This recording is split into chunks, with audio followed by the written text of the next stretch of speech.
बेमेतरा में छत्तीसगढ़ के बाबा मोहतरा गांव की इंसान और जानवर के अनूठे प्रेम की कहानी अब एनसीईआरटी की किताब में शामिल की गई है। गांव के मुख्य तालाब में करीब 130 साल तक एक मगरमच्छ रहा, जिसे ग्रामीणों ने प्यार से गंगाराम नाम दिया था। खास बात ये रही कि उसने कभी किसी ग्रामीण या बच्चे पर हमला नहीं किया।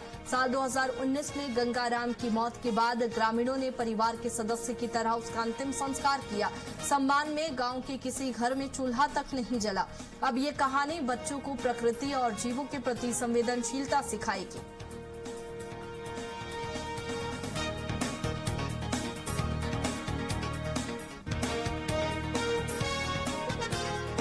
गंगाराम जो है एक मगरमच्छ का नाम है और इसका नाम तालाब में जो है तालाब, उसको हम लोग गंगा माँ का रूप मानते हैं, तो उसी का बेटा स्वरूप इनका नाम गंगाराम रखा गया, क्योंकि ये कभी किसी को कुछ हानि नहीं पहुंचाए थे।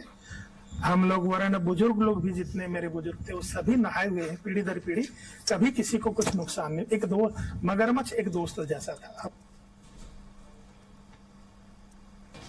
बेमेतरा में छत्तीसगढ़ के बाबा मोहतरा गांव की इंसान और जानवर के अनूठे प्रेम की कहानी अब एनसीईआरटी की किताब में शामिल की गई है। गांव के मुख्य तालाब में करीब 130 साल तक एक मगरमच्छ रहा, जिसे ग्रामीणों ने प्यार से गंगाराम नाम दिया था। खास बात ये रही कि उसने कभी किसी ग्रामीण या बच्चे पर हमला नहीं किया। साल 2019 में गंगाराम की मौत के बाद ग्रामीणों ने परिवार के सदस्य की तरह उसका अंतिम संस्कार किया।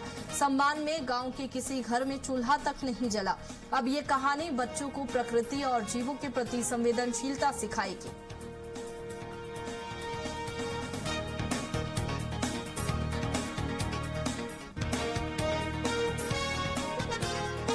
गंगाराम जो है एक मगरमच्छ का नाम है और इसका नाम तालाब में जो है तालाब, उसको हम लोग गंगा माँ का रूप मानते हैं, तो उसी का बेटा स्वरूप इनका नाम गंगाराम रखा गया, क्योंकि ये कभी किसी को कुछ हानि नहीं पहुंचाए थे।